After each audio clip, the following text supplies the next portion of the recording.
Hola, ¿cómo están? Hola a todos. Esta vez estamos Lucía y yo aquí para continuar con el libro como habíamos quedado en la parte uno. Si no escuchó la parte uno, por favor vaya a la parte uno, porque si no, esta introducción chiquita no la, pues muy resumida y no la va a poder comprender en toda su magnitud. Entonces diré rápidamente, porque no puedo hablar despacio, que en la primera parte del libro nuestra autora, cuyo nombre no voy a repetir porque solo Bárbara me sale, el apellido es muy complicado, no sé qué.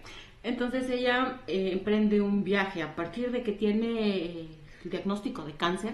Ella se empieza a dar cuenta de cómo estamos bombardeados por la psicología positiva, que hay Y que el hacer pensamiento positivo. y el pensamiento positivo, sí, que hay que hacer una diferenciación entre los niveles hormonales normales de todos, bueno, de la norma, pensando en la curva normal en estadística, no de otras cosas, para no salirnos. Lo normal aquí va a ser lo que la curva estadística nos dice que es normal, que es básicamente este margen. Pero bueno, me salí, regreso. Entonces ella viene y nos habla de cómo ella se siente mal, por supuesto, tiene cáncer, está muriendo, está en otro pensamiento y está intentando sobrevivir, pero entonces se empieza a ser bombardeada por todo el mundo a su alrededor, diciéndole que debe ser feliz y que los pensamientos positivos son los que le ayudan y entonces empiezan estas situaciones míticas a explicarle a ella lo que ella no entiende, porque ella dice estoy muriendo. Claro, tiene derecho a pensar como se le dé la gana, está muriendo. Y entonces empieza a ser juzgada, a sentirse juzgada. Y va. Entonces ella descubre que la presión sobre ella misma era muchísimo. Entonces después decide retomar su vida. Cuando decide retomar su vida se encuentra en un campo laboral en donde también está presionada por, no solo ya sobrevivió el cáncer, ya sobrevivió a la gente que le estaba culpando por todo, por no pensar positivo y así, sino que ahorita se enfrenta al ámbito laboral en donde encontró, yendo, escarbando un poco, toda la perversión de la mirada positiva, de la psicología positiva usada para esto. Encontró otras cosas que en el capítulo uno pueden revisar, bueno, en la primera parte del podcast, y las que vamos a hablar a continuación. Ajá. Y ella empezó a preguntarse también de dónde se originó o en qué momento empezó este pensamiento o nuevo pensamiento que ella lo llamó y que lo llaman también así, o el pensamiento positivo como parte dominante de nuestra cultura y sobre todo desde la parte de la religión. Algo que encontré muy interesante y en este capítulo 3 que habla de las negras raíces del optimismo, ella explica un poco cómo empezó el pensamiento positivo como una contraposición al calvinismo. Y bueno, yendo a investigar un poquito más para entender un poco cómo se originó la cultura americana, hay una importante e interesante diferencia entre la conquista en Latinoamérica y la colonización en Estados Unidos, porque ellos vienen desde el protestantismo o el calvinismo protestante. En cambio, nosotras tenemos, pues ya sabemos que es una conquista desde lo católico. Entonces, encontrar y entender las raíces de la cultura americana, pues explica muchas de las situaciones que después ella va a explicar y de por qué el pensamiento positivo se instaló en la cultura estadounidense. Y es que lo que pasa es que el calvinismo, desde una tradición muy ortodoxa, digamos, tenía la concepción desde 4 puntos principales que explica ahí. Entonces ella explica cómo el calvinismo tiene como, bueno, ella y luego en la investigación un poco del calvinismo, entendemos que tiene 4 preceptos principales. El primero es la autoridad de Dios como el todopoderoso, pero también como un Dios arbitrario y como un Dios que expresa cierto odio a sus criaturas, digamos, o así por lo menos lo empezaron a percibir las personas que empezaron a alejarse del calvinismo, ¿no? Y entonces en lo clásico digamos, del calvinismo se enfatizaba que había una, digamos, especial soberanía de Dios ante las personas, ante los humanos, y todo redundaba en la gloria de Dios. Entonces las personas estaban destinadas o predestinadas a rendir culto y a rendir fidelidad, digamos, a este Dios todopoderoso que era castigador, desde un punto de vista donde obedecer a Dios significaba seguir todos los preceptos de la Biblia, y cualquier cosa que se alejara de este servicio completo a Dios ya era considerado un pecado, ¿no? Entonces se basaba en este precepto de pecado y también de un Dios que había que rendir honores, digamos, y al que se le ritualizaba de alguna manera, pero desde una vivencia muy ortodoxa de la religión, ¿no? Luego la siguiente es que Dios tenía una predestinación para las personas, ¿verdad? Entonces estaban los elegidos y los no elegidos. Y la salvación para las personas en el calvinismo era, pues, actuar como si eras elegido y conducirte como que eras elegido para, pues, poder alcanzar esa salvación divina, ¿no? Y desde ahí también existe, y algo que se heredó después al nuevo calvinismo, que explica en las iglesias evangélicas que de hecho se denominan así, ¿no? Nuevo calvinismo, es como las personas, por ejemplo, que eran elegidos por Dios, o que son elegidos por Dios, porque todavía existen personas que se perciben así, tienden a tener como la posición social alta, ¿no? Y el servicio social se daba por medio de, pues, de la bondad de los elegidos hacia los no elegidos. Y los otros tenían que, pues, saber que tenían que convivir elegidos con no elegidos en la sociedad y de alguna forma como conformarse con esa posición que Dios le daba, ¿no? Y en ese sentido, pues entonces, esa es una de las partes que más empezaron a cuestionar las personas que se empiezan a alejar del calvinismo y que empiezan con un nuevo pensamiento, que es lo que ella describe, ¿no? Porque empiezan a decir, ¿cómo es posible? O sea, ¿cómo es posible que van a existir elegidos y los demás estamos condenados?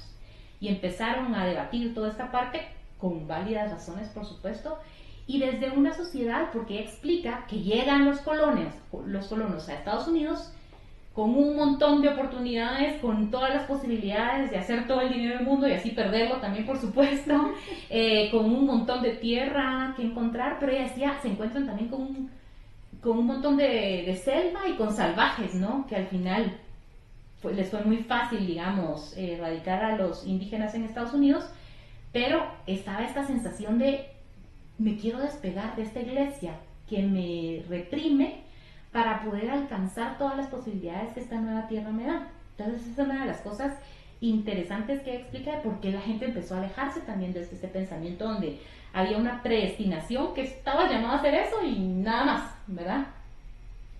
Y luego el último era que el bien y la felicidad surgen del buen trabajo, ¿verdad? Entonces era un deber moral ganar dinero y trabajar. Y cualquier forma de ocio o de placer se condenaban como que fueran pecados, ¿verdad? Entonces la gente estaba destinada a estar produciendo, a ser seres que producen y que generan, como una forma también de vivir la religión, ¿verdad? Entonces empezaron las personas a cuestionarse todo esto y decir, no, yo me resisto a esto que está pasando. Y la autora también nos empieza a explicar cómo empezó a surgir en ese tiempo, sobre todo en las mujeres reprimidas por el patriarcado, en donde no podían salir a trabajar y elegir este destino, ¿no? Con tantas oportunidades, presentaban algo que en ese tiempo llamaban la neurastenia, ¿verdad? Y era curioso porque esto se presentaba en mujeres y en jóvenes que no encontraban como una vocación. Y cita, por ejemplo, a un joven que quería ser médico y creía que la medicina no tenía como unas bases sólidas y entonces no se decidía por estudiar medicina, pero sobre todo los hombres que estaban destinados a ejercer todo el rol social, les daba esta neurastenia, ¿no? Que los postraba y que hasta ahora lo encontramos como lo que hace la comparación con la fatiga crónica, ¿no? Esta oposición a un medio hostil que no te deja desarrollarte completamente, ¿verdad? Y en ese tiempo entonces había un tratamiento con todo este pensamiento calvinista como muy represor e incluso agresivo, ¿verdad? Les daban que los mordieran, ¿cómo se llaman estas? Sanguijuelas. Las sanguijuelas, bueno, unos tratamientos salvajes, las mujeres las dejaban encerradas en oscuridad con dieta blanda para curarse, ¿no? Entonces eran unas condiciones muy terribles para el trato a la divergencia, a la persona que quería salirse de la norma. O sea que si estabas ahorita leído desde los ojos de ahora, con estos niveles de estrés tan altos, te metían a pánico, te daban otra vez dosis de miedo, otra vez dosis de estrés alto para curarte. Para curarte, porque al final tú estabas en lo incorrecto, que era lo que al final sostenía, y un poco lo dice Chulhan también en su otro libro, ¿no? Es donde estaban los locos y los enfermos. Entonces las mujeres caían en cama, pero caían en cama porque no querían seguir haciendo oficios domésticos, estar metidas en la casa con los roles femeninos de siempre, y entonces era muy como común esto que las mujeres se enfermaran, ¿no? Y empezaron a enfermarse y encontrar como en ello una salida para poder revelarse los roles de género. Que al fin y al cabo fue un poco de lo que Freud encontró. Ajá, y el que al fin y al cabo, o sea, Freud se fue por la explicación de su tiempo, digamos, pero Lacan lo retoma desde otra mirada, y al fin y al cabo es este vacío existencial de qué hago con mi vida, digamos, los primeros registros de yo tengo tanto para dar y estoy desperdiciándola todos los días, levantándome a las 3 de la mañana para hacer tortillas para la comida de mi marido que va a producir al campo y el tiempo está cambiando. Exactamente. Entonces no les queda más que tirarse en cama. Y es tan interesante entender que los humanos al final somos humanos y reproducimos ese tipo de situaciones y nos da fatiga crónica cuando queremos decir hasta aquí llegué en esta rueda de hámster donde ya no puedo más. O que sea tan común también que se dé en jóvenes precisamente en edades preuniversitarias o universitarias donde la exigencia por rendir sea tan alta.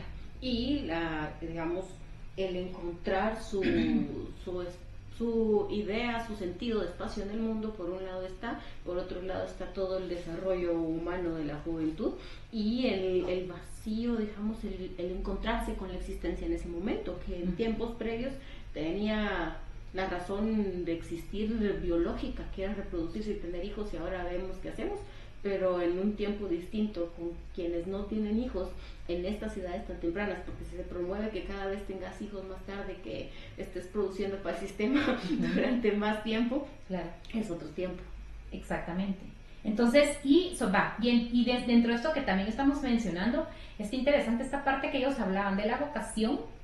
O sea, sí tenían el concepto de vocación desde el servicio, pero con la contradicción de que tenías como tus espacios contados. Si eras elegido, o sea, elegías una vocación porque te considerabas que eras elegido, pero realmente, y había como un triunfo profesional y digamos, una forma de realizarte en tu vocación como un signo de elección, pero dentro de un mundo limitado, donde las elecciones no eran tan libres, ¿verdad? Entonces, en medio de este calvinismo que era muy rígido, era muy duro para juzgar a las personas, las personas que no rendían, las personas que suena como algo parecido, ¿no? En este tiempo, las personas que no eran capaces de producir y de estar como al servicio del trabajo, entonces eran consideradas inadaptadas. Volvemos al tema de esta neurastenia, ¿no? Y eran muy duros para juzgar esta oposición, digamos, ¿verdad? Entonces empezaron a surgir nuevos pensamientos y personas que dijeron, no, me opongo a esta predestinación y me opongo al Dios castigador. Y entonces surgen personas, ella cita por ejemplo a Mary Baker Eddy, que es una de las precursoras de las nuevas religiones protestantes o iglesias protestantes que surgen después de esto, con lo que ella llama el nuevo pensamiento. Ella y otras personas que empezaron a encontrar desde este tratamiento de la neurastenia con unas terapias alternativas. Y existe también un relojero que ella menciona, que se llama Quimby, que fue muy famoso porque dijo, no, esto no puede ser, y empezaron a volverse curanderos, se encontraron curanderos que tenían como el sentido de ser un poco más compasivos con las personas. Entonces ella después, en este mismo capítulo, dice, es que el mismo calvinismo se puso la soga al cuello, ¿no? Con esa exagerada represión, porque la gente empezó a salir de eso y a pensar en un Dios bueno. Y entonces surge toda esta idea del Dios bueno, el Dios que te va a dar, el Dios que te va a proteger, que te va a proveer. Realmente todo empezó con una oposición primero al determinismo y a la predestinación, ¿verdad? Calvinista. Pero por otro lado también empezaron a encontrar que la medicina de ese tiempo, con ese mismo pensamiento calvinista, tampoco ayudaba. Y entonces estas terapias alternativas empezaron también a dar como luz a las personas a encontrarse en una situación distinta, y surgen también otros pensadores, y uno de ellos que es interesantísimo para la cultura americana, que es Ralph Waldo Emerson. Entonces empieza, bueno, hay un pensador muy importante para la cultura estadounidense que se llama Ralph Waldo Emerson, y es de uno de estos también precursores del pensamiento positivo. Él empezó ordenándose como, bueno, su papá era pastor evangélico, que creo que sí tenía un título de sacerdocio en esa iglesia calvinista. Pero entonces él va, estudia el protestantismo para hacerse pastor o sacerdote, se ordena, pero al poquito tiempo, bueno, él ya se había casado, estaba con su mujer, muere su mujer y él entra como en una crisis, y al poco tiempo renuncia a la iglesia porque él dice: no puedo pertenecer acá. Se va a Europa y entonces va a visitar la naturaleza, y entonces se vuelve naturalista, y él se empieza a oponer al materialismo, que también caracterizaba el pensamiento anterior. Y entonces él empieza a decir, o empieza con este nuevo pensamiento, digamos, positivo, en donde empieza a plantear que las personas tienen la capacidad de, pues, curarse a sí mismas, de mirar hacia adentro, de que el poder interior, digamos, es mucho más importante que la imposición exterior. Entonces está esta oposición, ¿no? De ya no me van a venir a imponer, sino voy a confiar mucho en esta parte de mi desarrollo personal.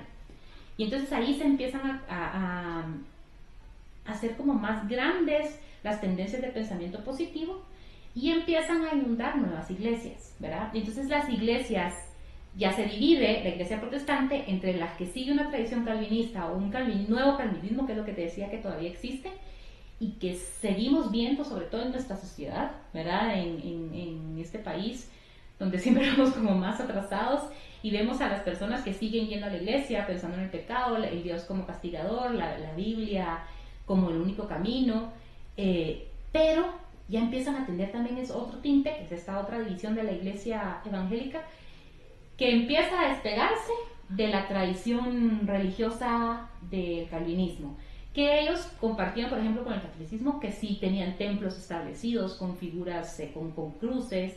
Esto lo eliminan, y conforme va avanzando esta nueva iglesia, bueno, esto lo dice también en el capítulo de Dios nos salvará, pero conforme esto va avanzando, ellos se van modernizando y empiezan a decir que, y a centrarse sobre todo en el poder de Dios para dar, pero basado también en tus capacidades de pensar en positivo y en creer que Dios te puede proveer. Y entonces empieza toda esta parte del pensamiento de Dios es bueno y me va a proveer según lo que yo desee, según mis intenciones, todas mis buenas intenciones y todo lo que yo haga, pero desde este crecimiento interno o este enfoque muy individualista que ya empieza a surgir en el pensamiento americano con Emerson, ¿verdad?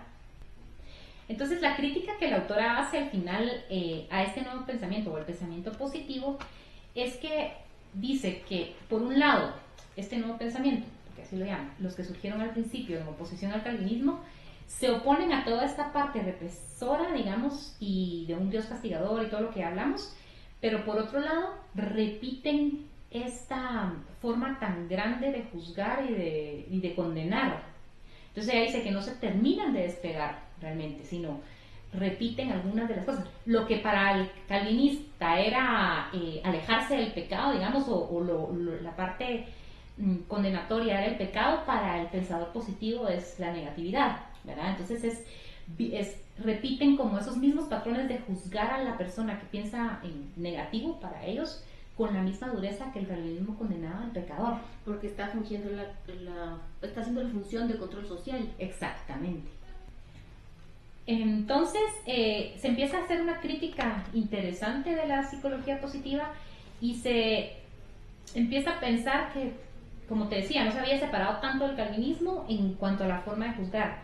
Entonces por ejemplo, el calvinista buscaba la lasitud del pecado, la búsqueda como hedonista, y el pensador positivo, por otro lado, tiene una tarea continua, infinita, de búsqueda interior, ¿no? De no solo para triunfar, sino lo que ella llama como que fuera una salvación laica. Entonces, realmente el pensamiento positivo da origen a toda esta postura laica, pero muy cargada de alguna herencia religiosa, desde de esta manera de juzgar al pensador negativo o a la sensación de que se está cayendo en un pensamiento negativo.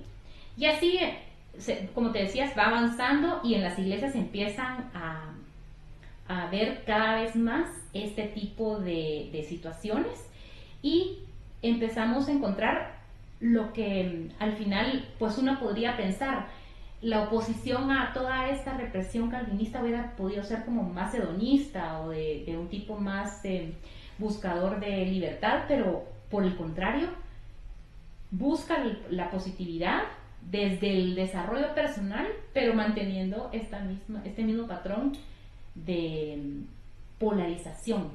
Y esa es la parte que al final pues ella sigue criticando en su libro, ¿no? Cómo el pensamiento positivo exagerado al final genera pues una misma o una laica manera de religiosidad o una manera de hacer el pensamiento positivo como tu religión, ¿verdad? Es digamos, es una evolución dialéctica al fin y al cabo del pensamiento y de la religión, especialmente del pensamiento religioso. Exactamente. Y a mí me parece curioso porque es como la cultura punk siempre ha sido tomada por los medios económicos.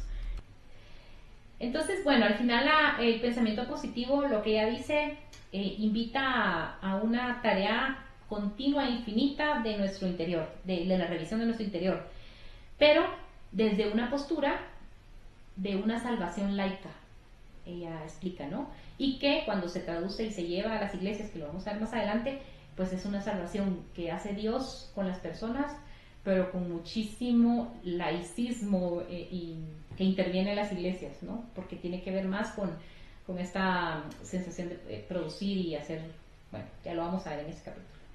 Hay palabras interesantes como la palabra esta laica, porque te abre la puerta a muchos, digamos, te da la apertura a la diversidad, y es curioso porque es un esfuerzo humano este tipo de palabras como esta palabra que se pone de moda después del derribamiento del muro de Berlín, que es otra de estas palabras que te abre la puerta a la diversidad humana, que es la tolerancia.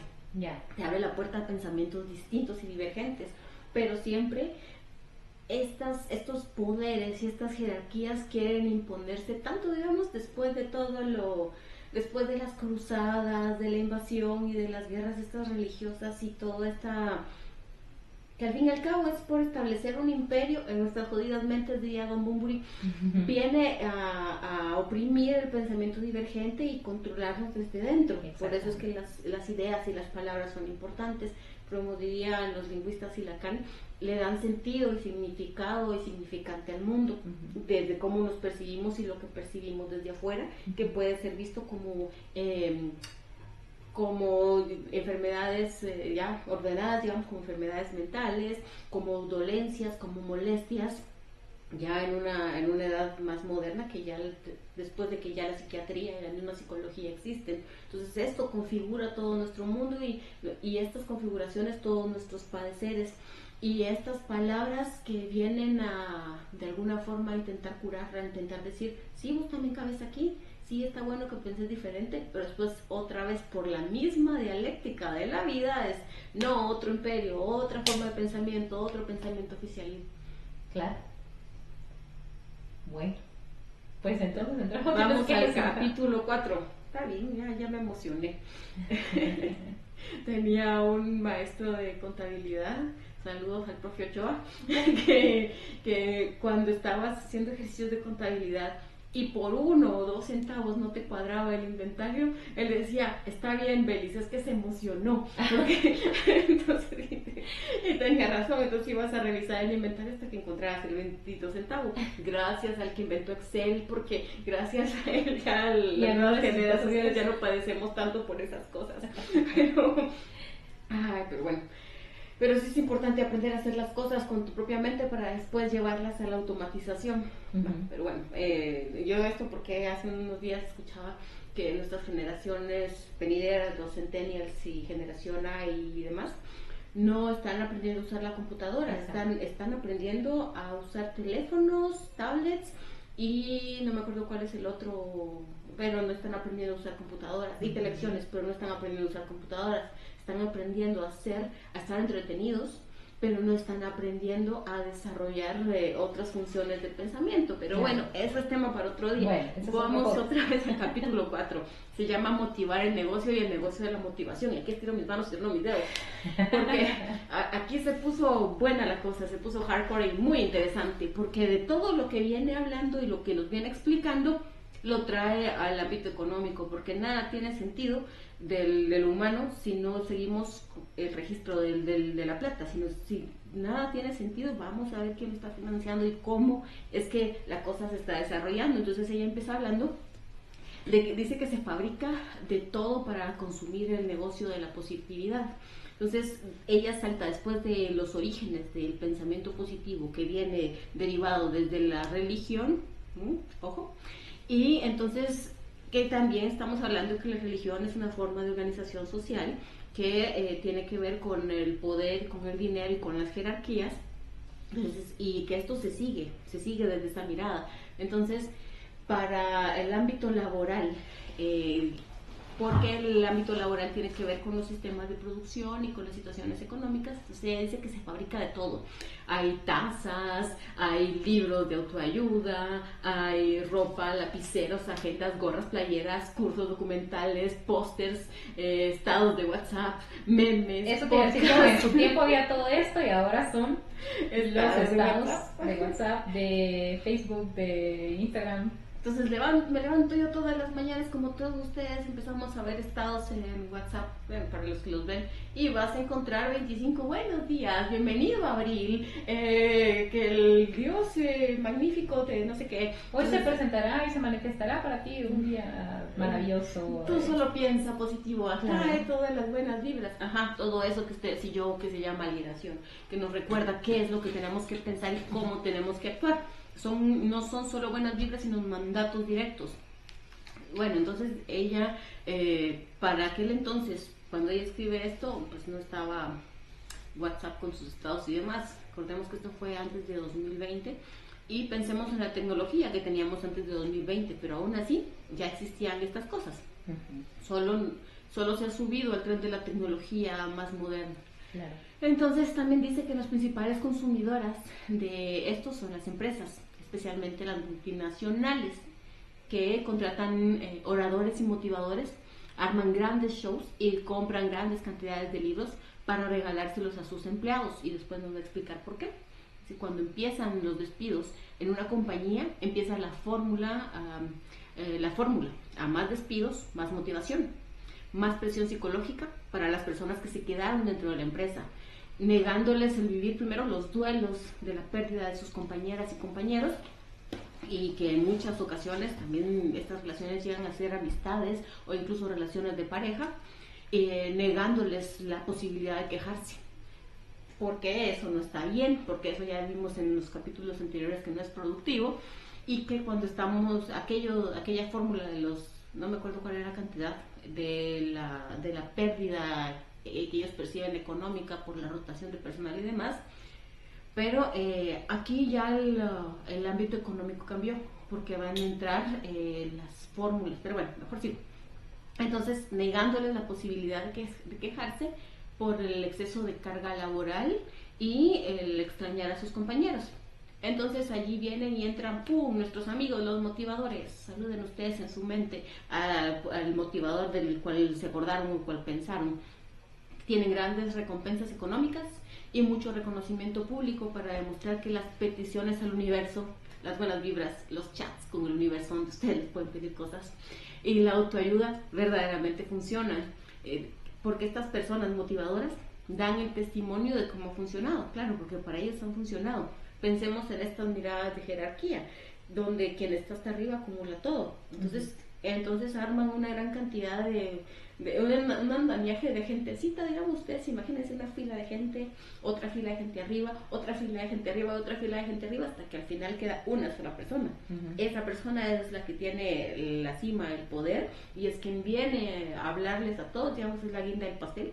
Vienen a hablarles de todo, a todos, de cómo sí funciona esto, y que ellos son la prueba viva, claro, porque a ellos les está llegando el flujo de dinero, pero los que están en la base, que solo están en aspiración, no les está llegando todo. Entonces ellos lo único que tienen es seguir pensando en positivo, seguir haciendo las mismas cosas, recorrer el mismo camino, pero sabemos que si solo hay espacio arriba para uno, y abajo de ese uno para dos, y abajo de ese uno para tres, esta gente lo único que tiene es aspirar a llegar a eso. Fíjate que dentro de las cosas que dice al final es esta crítica de por qué tanto enfoque en uno mismo, porque esa es una de los pilares que sostiene este pensamiento positivo, es enfócate en ti mismo, y todas las consecuencias de lo que te suceda es individual y muy enfocada en ti mismo. Y lo que tú dices, sostiene estas pirámides, y la gente sigue pensando, y lo dice después en el penúltimo capítulo, como la gente quiere creer que va a poder acceder a ese 2%, ¿verdad? Y incluso han hecho investigaciones y la gente cree que va a ganar más dentro de unos años que la media, ¿verdad? Y no me están viendo, pero tengo cara de mis gordos. Bueno, entonces el castigo habla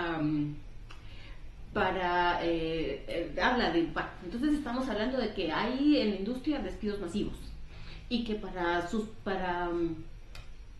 motivar o para lograr que la producción continúe en los mismos niveles con menos personas, se contrataron coach, y estos coach hicieron toda una carrera en coaching, vendiendo tazas, vendiendo libros, vendiendo... Bueno, toda una carrera de información real, o sea, científica y... pero al fin y al cabo hicieron una carrera económica, o sea, si lo miramos desde lo económico, hicieron una carrera. Y después vamos a llegar a cómo esto se hace carrera y cómo llegan a las universidades.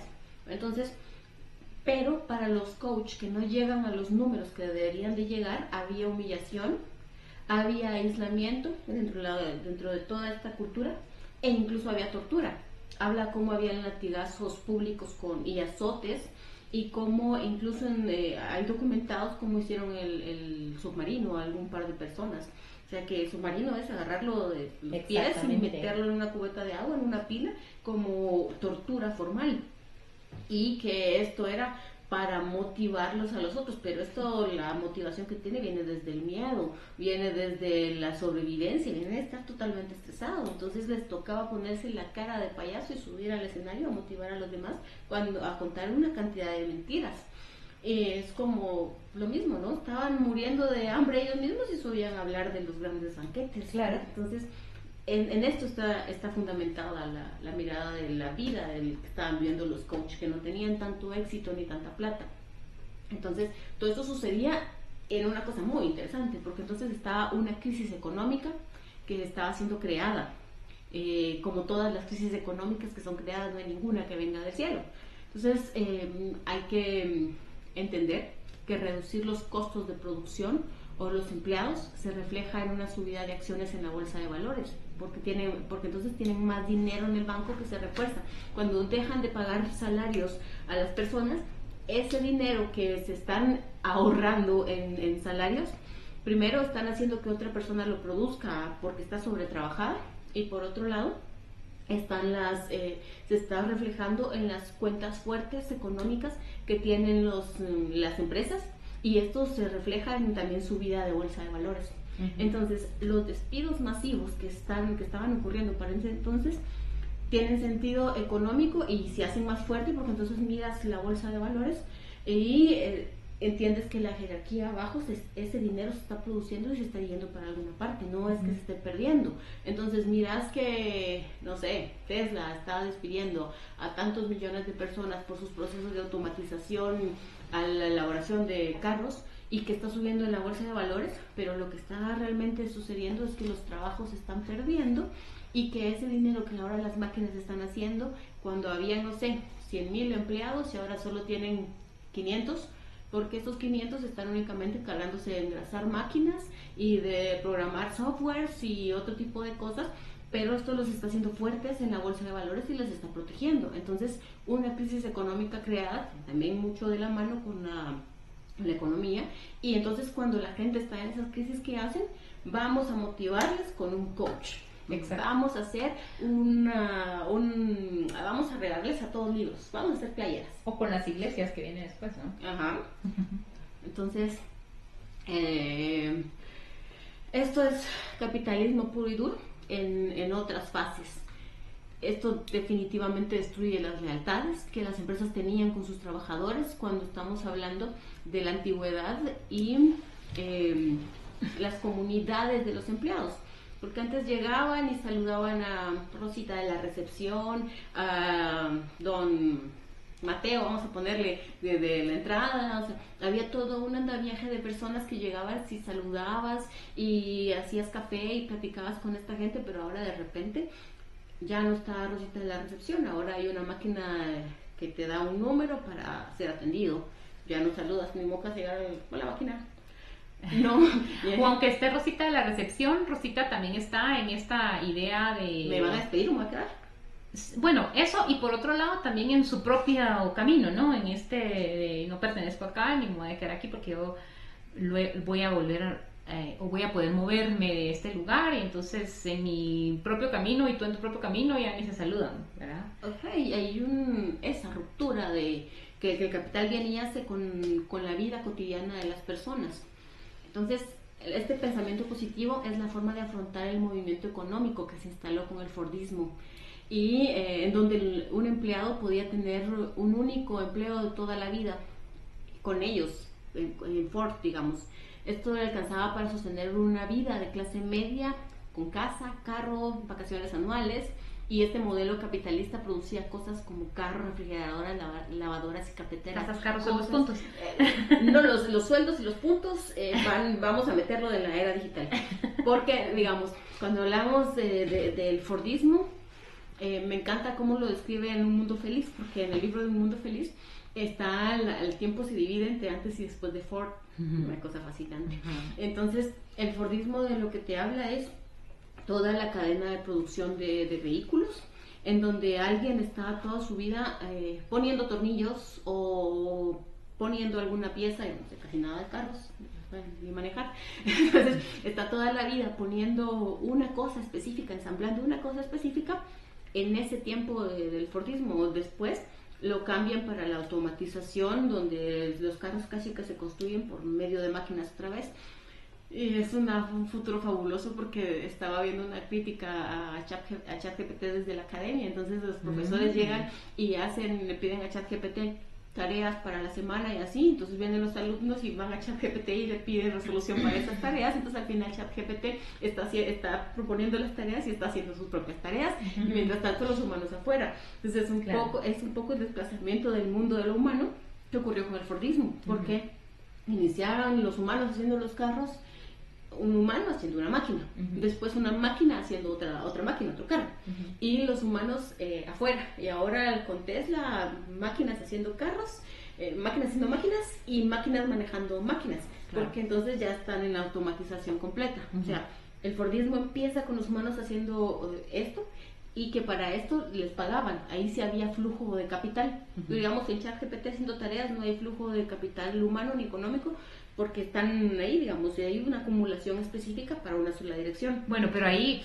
perdón, y ahí me meto, porque este capital es lo que al final después creo que es la extensión de este libro, ¿no? Que no ha llegado. Esta división se va al monopolio por excelencia que se está convirtiendo ahorita la sociedad, ¿no? Es donde todo el capital va a los tres pelones de hasta arriba, de Google, de las grandes compañías. Ajá, digamos, ahorita voy a entrar a los momentos de gerencia. ¿Qué te propone? Va, entonces bueno, sigo. Ya que estamos emocionadas en lo económico, porque esto solo puede explicarse desde lo económico. Entonces ya tenemos esto.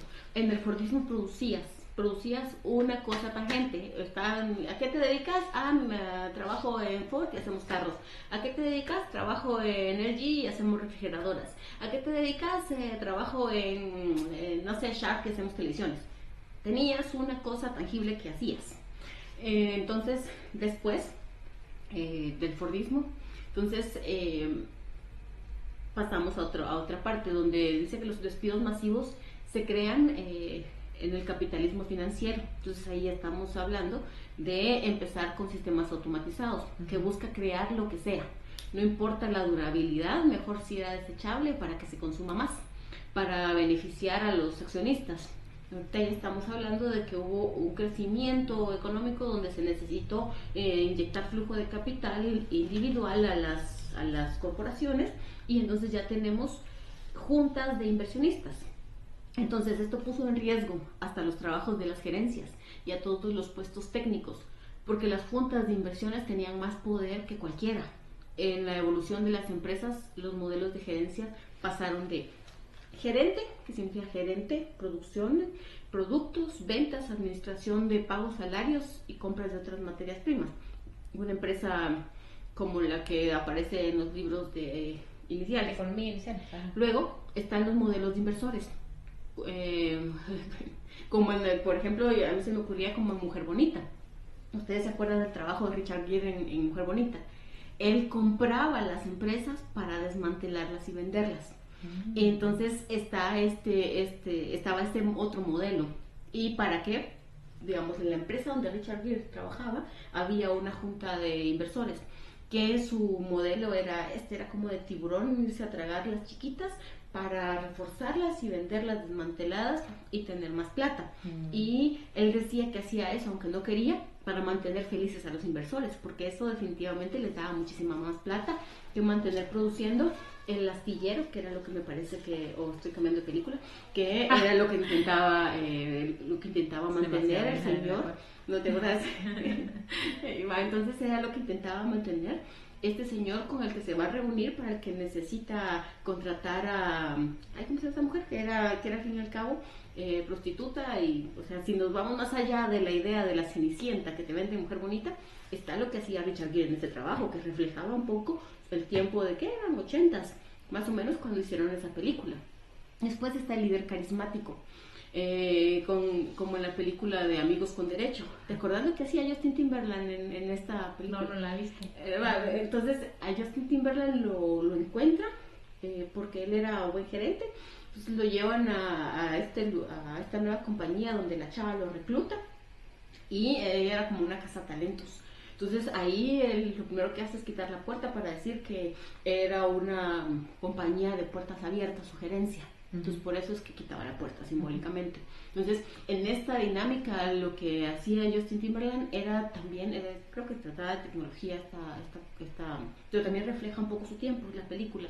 La idea es que él era un líder carismático, y después también está la película de...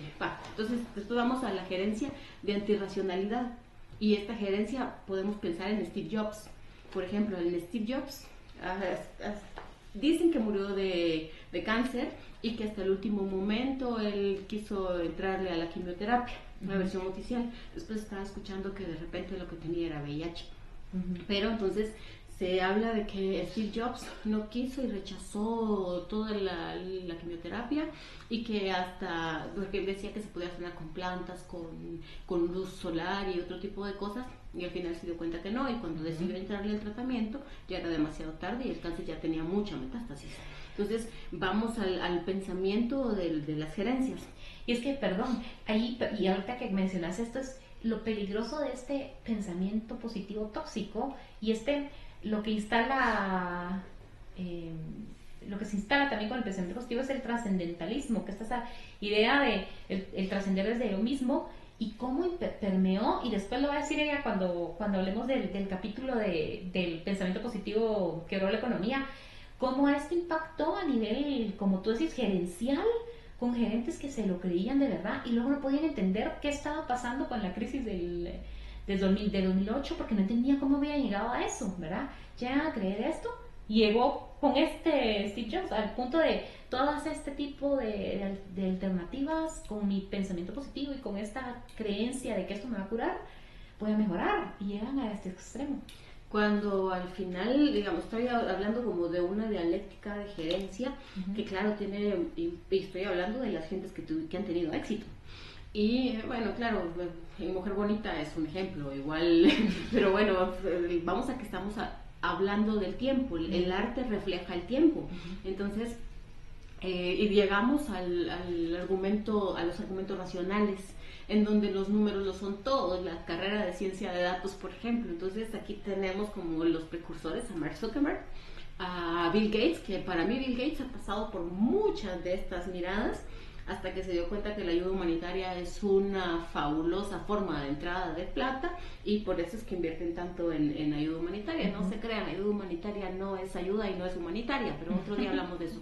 Entonces, la idea es creerle a toda la metadata, creer, y a partir de ahí intentar hacer proyecciones desde lo económico. Ahorita es lo que está en el boom, está en el marketing, está en el e-commerce, está en todo esto. Incluso están las mismas ONGs implementando este tipo de metadata, y bueno, los dashboards es algo de lo que están vueltos locos todo el mundo en este momento. Pero bueno, entonces la metadata plantea que se produce más cuando se está cómodo, motivado y en un buen ambiente, pensando en positivo. Y entonces vamos a la película de Google, por ejemplo, donde sale este chavo que sale con Adam Sandler en la película de Zoolander, el que tiene la distorsida. Entonces, porque lo que hacen ahí es primero hacer que Google los contrate, y entonces empiezan a mostrarte lo magnífico que es, y cómo pueden ellos descansar en los sillones, y cómo no sé qué, y así. Y hay otros documentales que te hablan de cómo se está usando el fasting, el ayuno intermitente, precisamente porque tu cerebro, cuando ya no está enfocado en la digestión, es más creativo. Hay estudios para eso. Entonces hay gente que está ayunando cosas locas, un mes, una semana sin tener enfermedades, porque pues hay estudios al respecto, hay datos.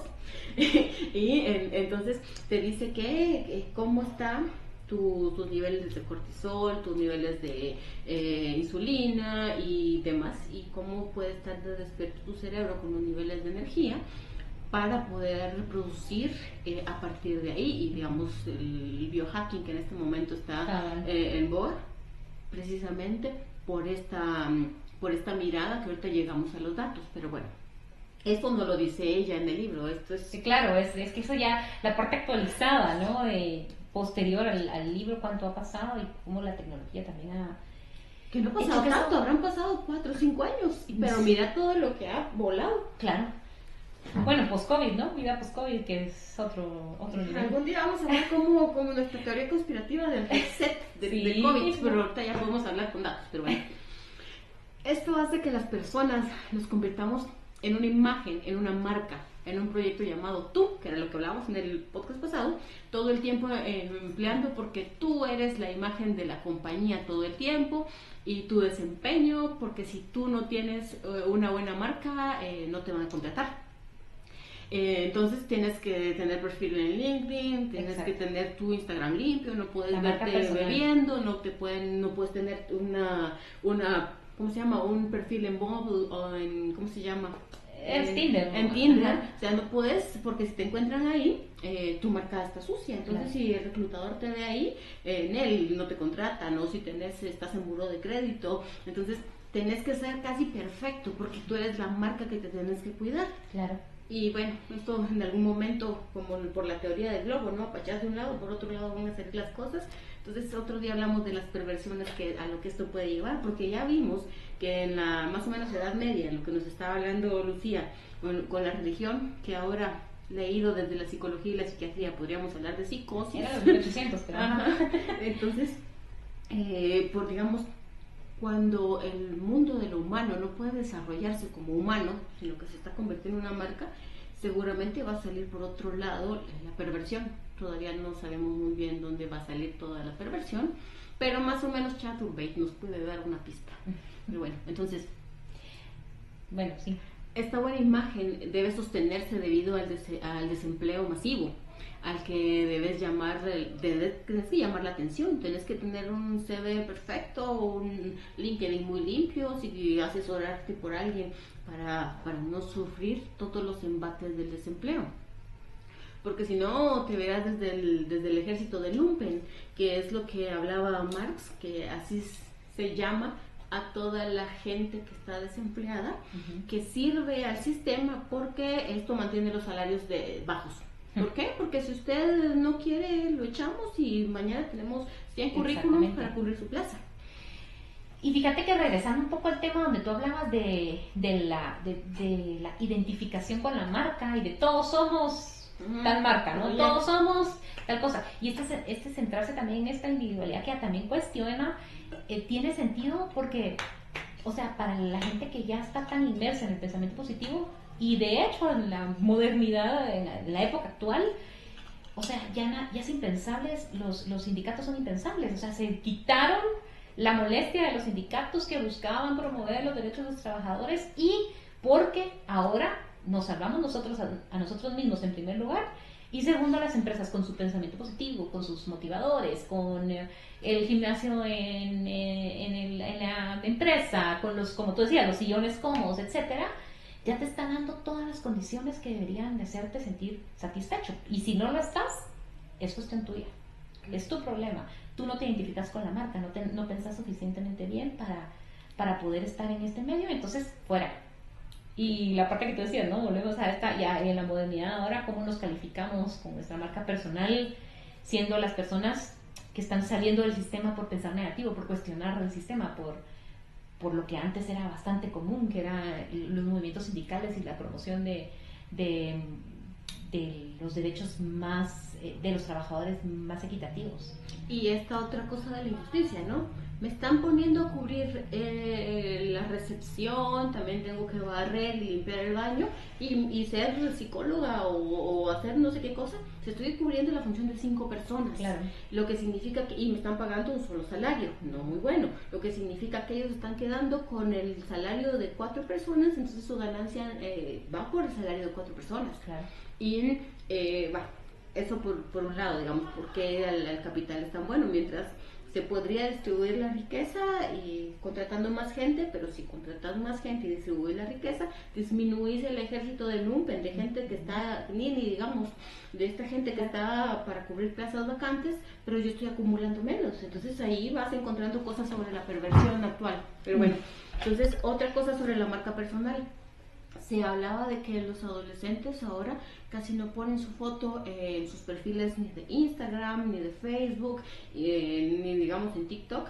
Casi no los están colocando, primero, por lo que hablábamos hace un rato, que te decía yo que cómo sería la vida de cómoda para el sí mismo, para el mí mismo, antes de que las personas encontraran los espejos o los españoles trajeran los espejos. Ahora claro. La vida previa a Instagram, nosotros sí la conocíamos, o la vida previa a Facebook, que tenías una conciliación mejor con tu yo, porque tu imagen personal no estaba siendo criticada, claro. Ni estaba siendo puesta, y no estabas en la comparación con la Kardashian, vamos, claro, que claro. Lleva 500 bichectomías, claro. Y no sé cuántas liposucciones. Entonces la vida real podía ser una vida real sin tener una imagen de comparación, claro. Con la que vos estés en conflicto y con la que estés todo el tiempo controlada desde los ideales y cánones de belleza. Y los jóvenes entonces ahora esta es su forma de oponerse a eso. No, simplemente es que no dan la talla, ellos sienten que no dan la talla, por lo tanto no ponen fotos, y para no ser atacados ni sufrir de bullying es que tampoco ponen fotos. Entonces no es que sea más sencillo, pero un mecanismo de protección bastante adaptativo, sabio, pero difícil ante estas circunstancias. Sí, digamos, nosotros que ya somos adultos y nos encontró siendo adultos jóvenes o todavía saliendo de la adolescencia, todas las fotos y las redes sociales, digamos, ya teníamos nuestra fortaleza interior. Y ya decíamos, se van a burlar de que tengo la boca torcida en esa foto, pero me vale. Entonces tenías esa fortaleza. Ellos no. A ellos, imagínate, van a tratarlos y torturarlos, pero bueno, eso vamos a con la imagen personal del antes, durante y después, porque al fin y al cabo los millennials somos esta generación que quedó en medio, que hemos aprendido a hacer de todo, incluso tenemos que aprender a programar y otras cosas, y por eso sabemos usar las cosas bien, pero bueno, entonces, bueno, no todos. También están las clases sociales y las jerarquías económicas, y bueno, siempre todo está transversalizado por el género y por la... en tu pensamiento negativo, porque cada quien que quiera puede. Ahí, sí, es que mi pensamiento, como diría Mario Benedetti, yo creo que soy una persona positiva, bien informada. Benedetti. Entonces, y esto otra vez, Japón, las formas de trabajo en Japón, esta cosa de producir, entonces está bien visto que te tires al suelo y tengas una siesta, o hayan cápsulas donde puedas dormir en el trabajo para que pues siga siendo explotado al rato. Bueno, volvamos al libro. Entonces la autora habla de los despidos masivos, dice que en este cambio de gerencia hay inversores, porque antes dijimos que el gerente era el mandamás, ahora son los inversores. Mucha mano de obra altamente calificada terminó haciendo tareas sencillas como un ingeniero mecánico, de taxista, de Uber, o una gerente de mercadeo limpiando habitaciones en un hotel o vendiendo panes en la calle, no sé. Pónganle el contexto nacional de donde estén. Ellos habían asistido a seminarios para convertirse en una marca y adaptarse a la nueva era laboral. Ahí es donde los conoce Bárbara. Y en los seminarios el mensaje era: tú eres el culpable, no le eches la culpa al jefe, al sistema, trabaja más y reza más. Work hard, play hard. Bueno, entonces tenés la canción de work hard, play hard. Entonces viene todo este concepto del emprendedor, que son otros 100 pesos de qué hablar, ¿no? Vamos y el emprendedor, como emprendes en todos lados. Estoy viendo el violín más pequeño del mundo. Bueno, sigamos. Estaban despidiendo a 2 de cada 3 personas y colocaban un mensaje motivacional para anular el duelo, la incertidumbre y las quejas. El mensaje era claro: no puedes cambiar la realidad amarga, pero puedes pensar en positivo. Anula tu ser y si te sientes mal, ve al médico para que te recete contra la tristeza y puedas evadir la falta de certeza. El sistema te envía a reuniones de networking, a cursos para mejorar tu CV y verte atractivo y positivo. Y aquí es donde empezamos a hablar de todo este descontrol de los medicamentos en Estados Unidos, pero bueno, claro, ese es otro tema. Bueno, de los medicamentos, y el que se niega a ello, pues es el que viene a consultar, ¿no? No estoy siendo suficientemente positivo, me están pasando estas cosas y a pesar de todo lo que tengo no soy suficientemente agradecido. En Guate, pero en Estados Unidos, Nel. Claro. En Estados Unidos no te cubre el seguro el psicólogo, pero sí te puede cubrir los medicamentos, sí. O sí. Bueno, y aunque no te lo cubra, usted se siente mal, vaya con el psiquiatra directamente. Quieren una salida rápida que les devuelva la producción. Pero bueno, el método para los despidos era armar una emboscada. Me suena, para hacerte pensar que fue tu culpa. Te echan sin derecho a decir adiós ni dar lugar a preguntas ni duelos. Esto me remite al programa de How I Met Your Mother, porque tenían en una oficina una oficina específica de despidos. Así, digamos, igual esto te habla de más o menos finales de 80, principios de los 90. Cuando todo esto estaba ocurriendo. En la oficina de despidos todo el mundo sabía que si te llamaban para ahí ibas a ser despedido, y lo único que había era un escritorio con 2 sillas, y si entrabas ahí sabías que ibas a ser despedido.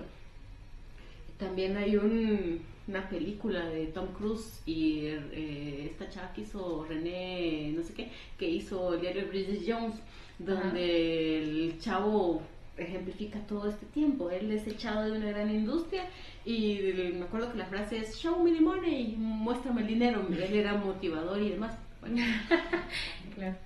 Entonces este capítulo va sobre que podamos entender que el pensamiento positivo, primero su evolución, segundo su uso práctico, tercero a quién ha beneficiado y cuarto que definitivamente hay otras posibilidades y formas de vivir como humanos y que hay formas de ordenarnos.